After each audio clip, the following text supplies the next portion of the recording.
comment down below what your favorite cruiser motorcycle is, because I am so incredibly interested to hear what you guys think. I love that. I love reading the comments. I try and read every single comment, except for those haters comments. Those I print out and put up on my wall because they make me sleep better at night, you evil bastards.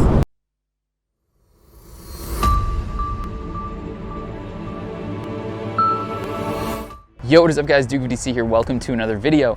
We are over here at Del Amo Motorsports of Orange County in beautiful Santa Ana, California.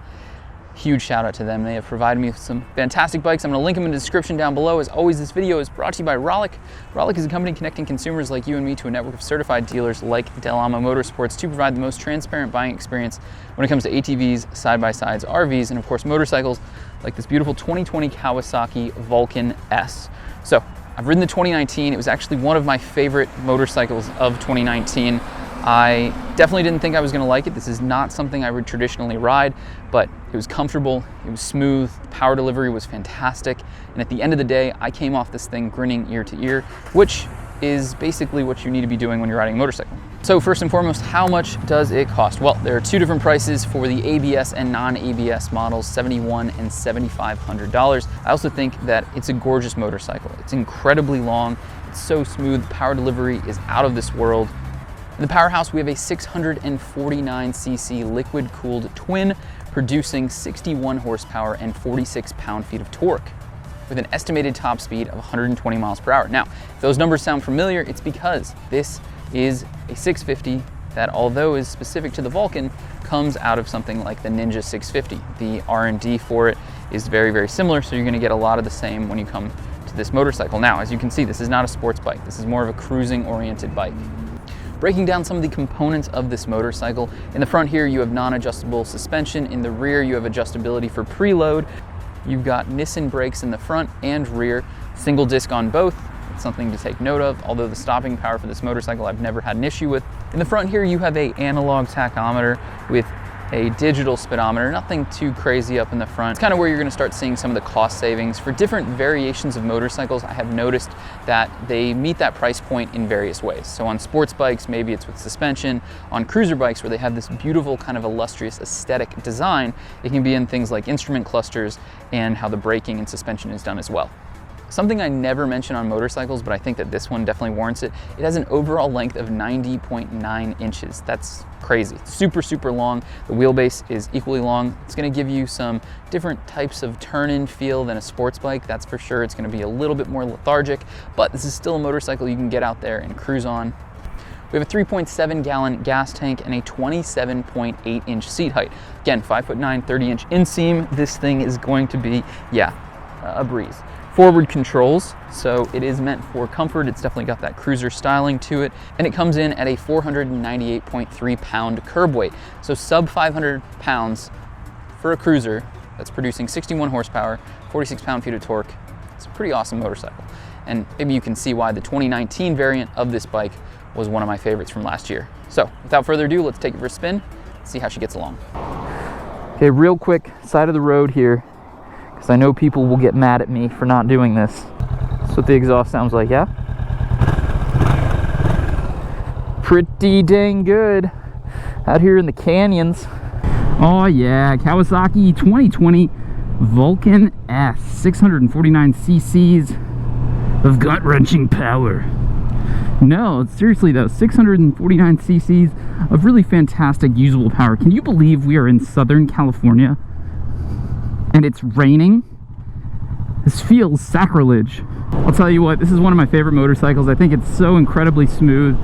It's been around for a bit, right? And the Vulcan has definitely been around for a while. Having ridden the 2019, there's not a whole lot that's changed here for 2020. Hopefully I've gone through some of what has changed, but at the end of the day, it's just a great bike. It's always been a great bike. All right, while we're here, we're not going crazy. Let's talk about the bike. So, the 2020 Kawasaki Vulcan S. Why is it one of my favorites? I just love everything about this. I think the suspension is beautifully plush and comfortable. The seating position is something I could literally sit on this bike for hours and hours and hours on end. I would adore a multi-day moto camping adventure on a Kawasaki Vulcan S. I really think it's a fantastic motorcycle. I also think the 649cc engine, the parallel twin here, produces the perfect amount of power for a bike like this, right? This isn't a super sport bike. This isn't some track day machine. This is a cruising bike. This is a bike that you're gonna take around on the weekends, you're gonna commute to work. You're not gonna take this thing to Kota and set lap records. I don't care who you are, it's just not gonna happen, all right? Now, it's not to say you couldn't have a really good time on this bike and go pretty fast, but that's not what it's meant for. And the fact that it's a cruising bike and it cruises so well is just phenomenal. It sounds great, even stock. That's right, kids, stock. I took this bike out because it feels familiar even when it's your first time riding. It's something that I don't feel on a lot of bikes. There are motorcycles I take out that just don't feel good. And it's not because they're bad bikes, it takes a lot of time to get used to them. This is very different. Very, very different. This, right out of the box, it just feels like home. That's the best way I can put it.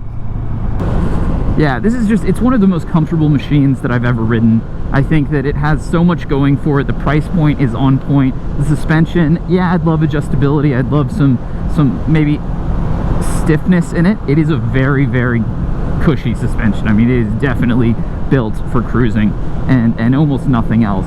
The power delivery, I would change almost nothing about. I'd definitely get an aftermarket exhaust on here, but not because the standard one sounds bad. It's just because I know with an aftermarket exhaust, this thing would sound legendary.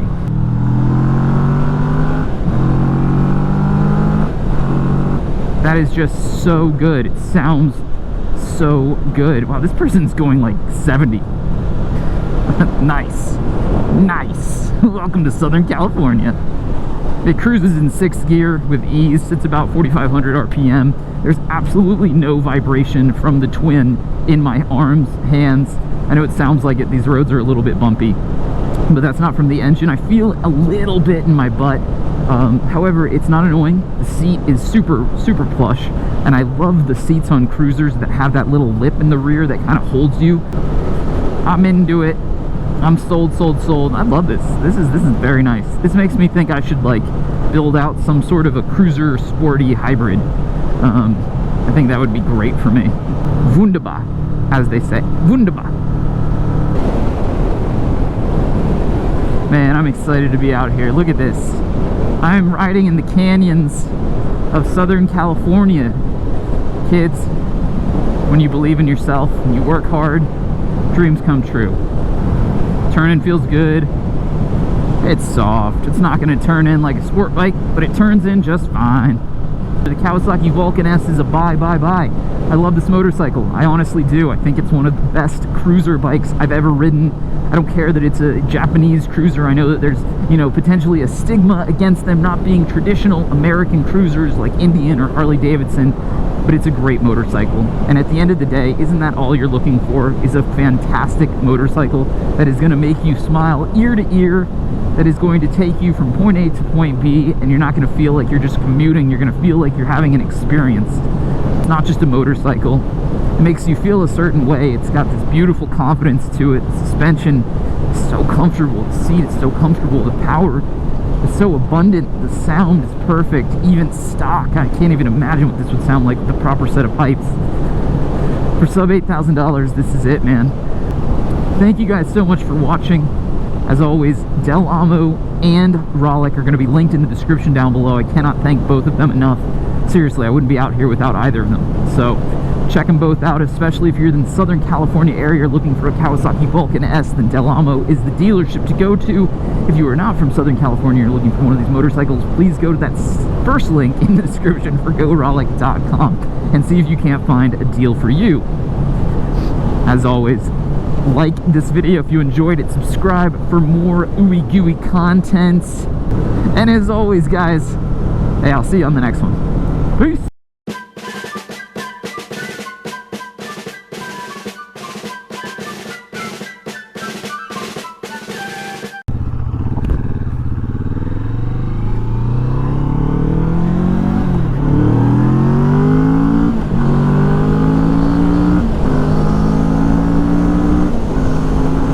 it hauls.